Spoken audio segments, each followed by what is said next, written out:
ನಮಸ್ಕಾರ. ಹೆಣ್ಣು ಮಕ್ಕಳಿಗೆ ದೇಹದ ಆ ಭಾಗದಲ್ಲಿ ಮಚ್ಚೆ ಇದ್ದರೆ ಖಂಡಿತವಾಗ್ಲೂ ಈ ಪುರುಷರು ಆ ಒಂದು ಹೆಣ್ಣಿಗೆ ಆಕರ್ಷಣೆ ಒಳಗಾಗ್ತಾರೆ.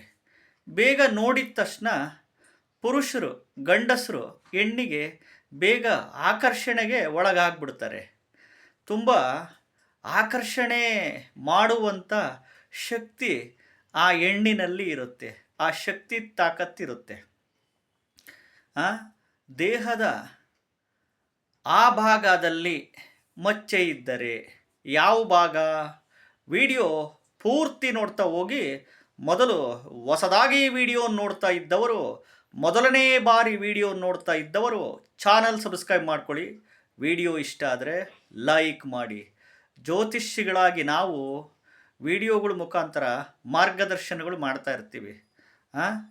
ನೋಡಿ, ದೇಹದ ಆ ಭಾಗದಲ್ಲಿ ಹೆಣ್ಣು ಮಕ್ಕಳಿಗೆ ಮಚ್ಚೆ ಇದ್ದರೆ ಯಾವ ಭಾಗ ಅಂತಂದರೆ, ತುಟಿ ಮೇಲೆ ಇಲ್ಲಿ ಮಚ್ಚೆ, ತುಟಿ ಮೇಲೆ ಇಲ್ಲಿ ಮಚ್ಚೆ, ತುಟಿ ಕೆಳಗಡೆ ಮಚ್ಚೆ, ತುಟಿ ಇಲ್ಲಿ ಕೆಳಗಡೆ ಮಚ್ಚೆ. ಈ ಮಚ್ಚೆ ಏನಾದರೂ ಹೆಣ್ಣು ಮಕ್ಕಳಿಗೆ ದೇಹದ ಆ ಭಾಗದಲ್ಲಿ ಇದ್ದು, ಮತ್ತು ಎರಡು ಸ್ತನಗಳ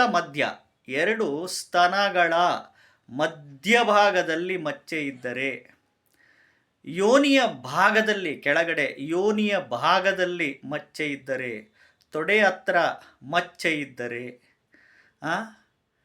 ಈ ಮದುವೆ ಆದ ನಂತರ ಗಂಡನಿಗೆ ಒಂದು ಲೈಂಗಿಕ ವಿಚಾರದಲ್ಲಿ, ಸಂಭೋಗ ವಿಚಾರದಲ್ಲಿ, ಕಾಮಾಸಕ್ತಿ ವಿಚಾರದಲ್ಲಿ, ಸೆಕ್ಸ್ ವಿಚಾರದಲ್ಲಿ ಖಂಡಿತವಾಗ್ಲೂ ಆ ಒಂದು ಹೆಂಡತಿ ಗಂಡನಿಗೆ ತೃಪ್ತಿ ಮಾಡ್ತಾಳೆ.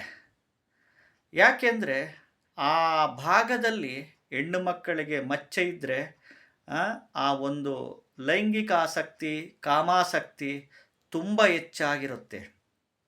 ಇವತ್ತು ಈ ವಿಚಾರಗಳಿಗೆ ಗಂಡ ಹೆಂಡತಿ ನಡುವೆ ಈ ಲೈಂಗಿಕಾಸಕ್ತಿ ಕಡಿಮೆ ಆದಾಗ, ಕಾಮಾಸಕ್ತಿ ಕಡಿಮೆ ಆದಾಗ, ಸೆಕ್ಸ್ ವಿಚಾರದಲ್ಲಿ ಇಂಟ್ರೆಸ್ಟ್ ಇಲ್ದಲೇ ಇದ್ದಾಗ ಇತ್ತೀಚಿನ ದಿನಗಳಲ್ಲಿ ಈ ಡೈವರ್ಸ್ ಪ್ರಕರಣಗಳು, ವಿಚ್ಛೇದನ ಪ್ರಕರಣಗಳು ಹೆಚ್ಚಾಗ್ತಿದೆ. ಅದಕ್ಕೋಸ್ಕರ ಗಂಡ ಹೆಂಡತಿ ನಡುವೆ ಅನ್ಯೋನ್ಯವಾಗಿರಬೇಕಂದ್ರೆ ಸೆಕ್ಸ್, ಲೈಂಗಿಕ ಕ್ರಿಯೆ ಇದು ಉತ್ತಮವಾಗಿದ್ದರೆ ವಂಶಾಭಿವೃದ್ಧಿನೂ ಆಗುತ್ತೆ, ಗಂಡ ಹೆಂಡತಿ ನಡುವೆ ಅನ್ಯೋನ್ಯತೆ ಬರುತ್ತೆ, ಪ್ರೀತಿ, ಉತ್ತಮ ಬಾಂಧವ್ಯಗಳು ಬೆಳೆಯುತ್ತೆ.